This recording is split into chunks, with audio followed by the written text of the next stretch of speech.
আসসালামু আলাইকুম। আমি রিমন আহমেদ। তো আমাদের আজকে ক্লাস হচ্ছে নবম দশম শ্রেণীর ইসলাম ও নৈতিক শিক্ষা, মানে যারা এসএসসি দিবে তাদের জন্য।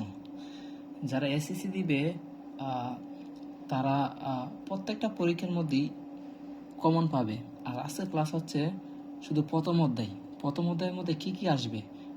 এখান থেকে বহু নির্বাচনী, মানে এমসিকিউ এবং সংক্ষিপ্ত প্রশ্ন এবং সৃজনশীলের মধ্যে খ খ গ ঘ এইগুলো কমন আসবে। মানে গ ঘ আপনার জ্ঞানমূলক যেগুলো আসে, প্রথম প্রথম এক অপশনে 1 নাম্বার যে ওইগুলো আসবে। ঠিক আছে, 100% এই প্রথম অধ্যায় থেকে এইগুলো যদি আপনি পারেন, এখানে প্রায় 82টা প্রশ্ন আছে, এইগুলো যদি আপনারা পারেন তাহলে অবশ্যই আপনারা কমন পাবেন। ঠিক আছে, সবাই ভাই দেখেন, আপনারা তো এমনিতে মোবাইলই টিপেন, দেখেন 5 মিনিট ক্লাসটা করে দেখেন, যদি ভালো লাগে তাহলে এই অধ্যায়টা শেষ করবেন, আর যদি খারাপ লাগে তাহলে স্কিপ করে অন্য দিক দিয়ে চলে যাবেন। ঠিক আছে, তো আমি শুরু করি। ঠিক আছে, ক্লাস 10-এর পড়া যেহেতু শুরু করি। ঠিক আছে, যদিও এটা সহজ। ঠিক আছে, আপনার আমাদের ইসলাম শিখা সহজ, কিন্তু তারপরে এটা কিন্তু পড়া লাগে, পড়লে কিন্তু এটাতে 100 থেকে প্লাস পাওয়া সম্ভব। প্রায় আপনার 90+ নাম্বার পাওয়া কিন্তু সহজ। ঠিক আছে, আচ্ছা আমি ক্লাসটি শুরু করি। প্রথম অধ্যায়, এর মধ্যে কি কি পাঠ আছে? পাঠ 2, 2, 6, 7, 8, 9, 10, 14, এই 7টা পার্ট আছে। এই 7টা পার্ট যদি আপনারা ভালো করে পড়েন তাহলে ইনশাল্লাহ এখান থেকেই কমন পাবেন। তো প্রথম অধ্যায় আকায়েদ ও নৈতিক জীবন। আমি প্রশ্নটি পড়ি, আর আপনারা যদি এইগুলো মুখস্থ বা নোট করে নেন তাহলে আরো অনেক ভালো হবে, তবে মুখস্থ করলেই হবে। ঠিক আছে, যেহেতু এখানে ইউটিউবের মধ্যে ভিডিও থাকবে, সবসময় তো থাকবে ভিডিও, তাই না? তো আমি প্রশ্নটি পড়ি, আকায়েদ শব্দটি কোন শব্দের বহুবচন? আকিদা।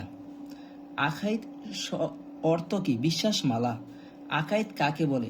ইসলামের মৌলিক বিষয়গুলোর প্রতি দৃঢ় বিশ্বাসকে আকাইদ বলে।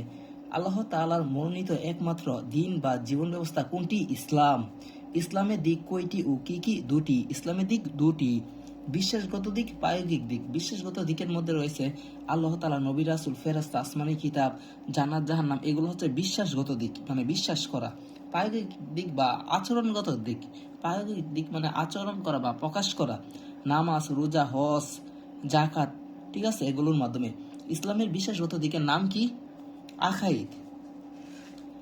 আকাইদের বিষয়গুলোর উপর বিশ্বাসের মাধ্যমেই মানুষ কোথায় প্রবেশ করতে পারে? ইসলামে। হ্যাঁ, পার্ট 2-এ যদি আমি যাই, ঈমান শব্দটি কোন মূল ধাতু থেকে নির্গত? আমনুন। ঈমান অর্থ কি? বিশ্বাস করা, আস্থা স্থাপন, স্বীকৃতি দেওয়া, নির্ভর করা, মেনে নেওয়া ইত্যাদি। ঈমান কাকে বলে? ইসলামের মূল বিষয়গুলোর প্রতি পূর্ণ বিশ্বাসকে ঈমান বলে। ঈমানের মৌলিক বিষয়গুলো কোথায় বিস্তৃতভাবে বর্ণনা করা হয়েছে? আল্লাহর বাণী আল কুরআন ও রাসূলুল্লাহ সাল্লাল্লাহু আলাইহি সাল্লাম এর পবিত্র হাদিসে। কোথায় ঈমানের মৌলিক বিষয়গুলো একত্রে বর্ণিত হয়েছে? ঈমানে মুফাসসালে। ঈমান আর ইসলাম কি? ঈমান হলো গাছের শিকড় বা মূল, আর ইসলাম তার শাখা প্রশাখা। ঈমান কি? অন্তরের সাথে সম্পৃক্ত। কোনটি বাহ্যিক আচার আচরণ ও কার্যাবলীর সাথে সম্পৃক্ত? ইসলাম।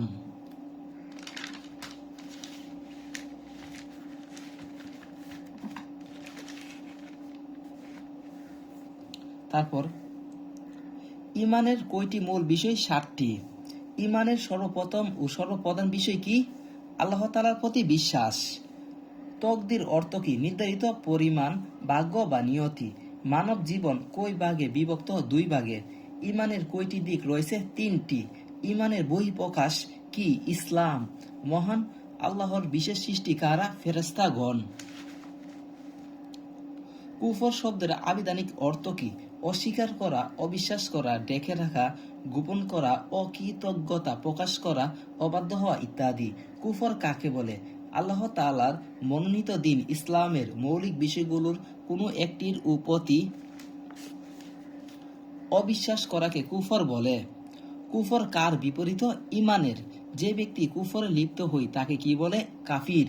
কাফির কাকে বলে? কোনো ব্যক্তি যদি ইসলামের কোনো মৌলিক বিষয়ে অবিশ্বাস করে তখন তাকে কাফির বলে। কাফির অর্থ কি? অবিশ্বাসী, অস্বীকারী। কোনটি মানব সমাজে অনৈতিকতার প্রসার ঘটায়? কুফর। কাফির এর বিপরীত কি? মুমিন। কুফর মানুষের মনে কিসের জন্ম দেয়? অবাধ্যতা ও অকৃতজ্ঞতার। শিরক শব্দের অর্থ কি? অংশীদার সাব্যস্ত করা, একাধিক স্রষ্টা বা উপাস্যে বিশ্বাস করা।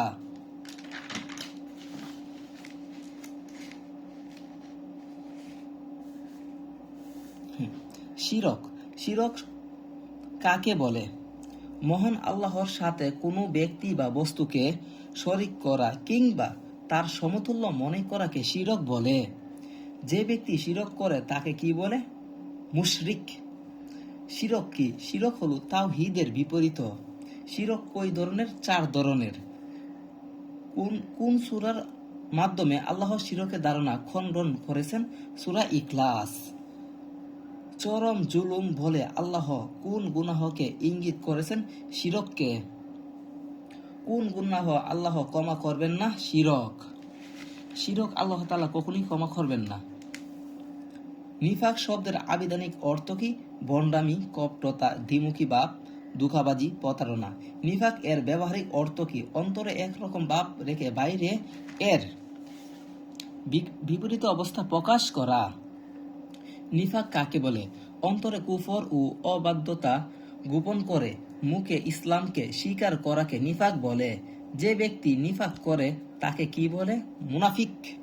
মুনাফিকের চিহ্ন কয়টি? 3টি। মুনাফিকের পরিণাম কি? মুনাফিকরা পরকালে জাহান্নামের সর্বনিম্ন স্তরে অবস্থান করবে। তারপর পাঠ 9।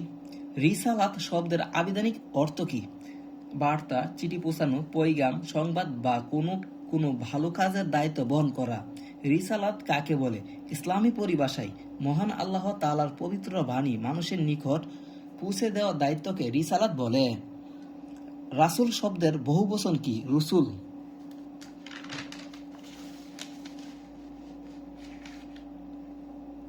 আল্লাহ তাআলার মনোনীত বান্দা কারা? নবী রাসূলগণ। কাতামুন অর্থ কি? শেষ সমাপ্তি। নবুয়ত কি? নবীগণের দায়িত্ব। খতমে নবুয়তের অর্থ কি? নবুয়তের সমাপ্তি। কাতামুন নাবিন অর্থ কি? সর্বশেষ নবী।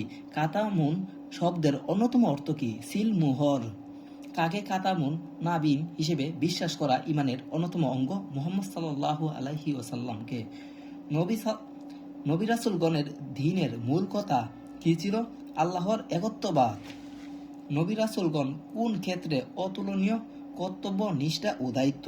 কার মাধ্যমে দ্বীনের পূর্ণতা ঘোষিত হয়েছে? মুহাম্মদ সাল্লাল্লাহু আলাইহি ওয়াসাল্লামের মাধ্যমে। আখিরাত অর্থ কি? পরকাল। আখিরাত কাকে বলে? মানুষের মৃত্যুর পরবর্তী জীবনকে আখিরাত বলে। মানব জীবনের কয়টি পর্যায় রয়েছে এবং কি কি? মানব জীবনে 2টি পর্যায় রয়েছে, ইহকাল ও পরকাল। ইহকাল দুনিয়া জীবন। কিসের মাধ্যমে? পরকালীন জীবন শুরু হয় মৃত্যুর মাধ্যমে। কবরের জীবন কাকে বলে? মৃত্যুর পর থেকে পুনরুত্থান পর্যন্ত সময়কে কবরের জীবন বলে। বারজাখ অর্থ কি? মৃত্যুর জীবন। আখাইত শাস্তে বলতে কয়টি অবস্থাকে বোঝানো হয় ও কি কি? 2টি। কিয়ামত অর্থ মহাপ্রলয়। 2, কিয়ামতের অন্য অর্থ দাঁড়ানো।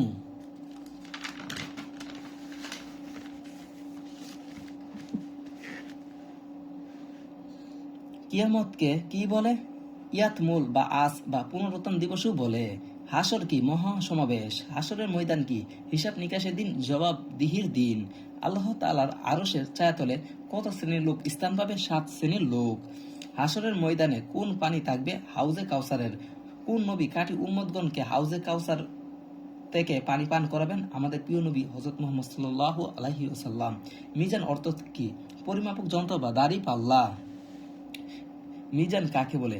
হাসরের ময়দানে মানুষের আমল নামা ওজন করার জন্য আল্লাহ তাআলা যে পাল্লা প্রতিষ্ঠা করবেন তাকে মিজান বলে।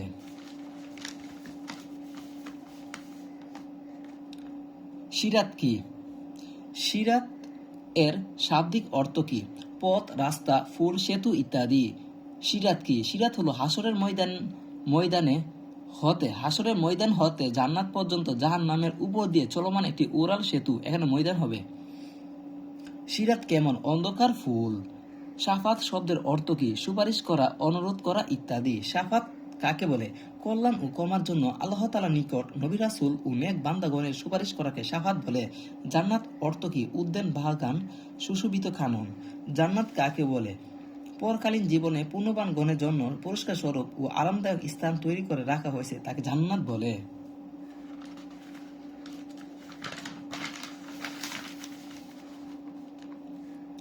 জাহান্নাম কি? শাস্তির স্থান। জাহান্নামকে কি বলা হয়? নার বা আগুন ও বলা হয়। আশা করি সকলে বুঝতে পারছেন, এবং যদি আপনারা দ্বিতীয় অধ্যায়, তৃতীয় অধ্যায় এবং চতুর্থ এবং পঞ্চম অধ্যায় যদি প্রয়োজন লাগে, তাহলে অবশ্যই আমাকে বা কমেন্ট বক্সের মধ্যে কমেন্ট করবেন, করে জানাবেন যে ওইগুলো অধ্যায় যদি লাগে, তাহলে অবশ্যই আমাকে বললে আমি চেষ্টা করব ওইগুলা তৈরি করতে। তো সবাই ভালো থাকবেন। আসসালামু আলাইকুম।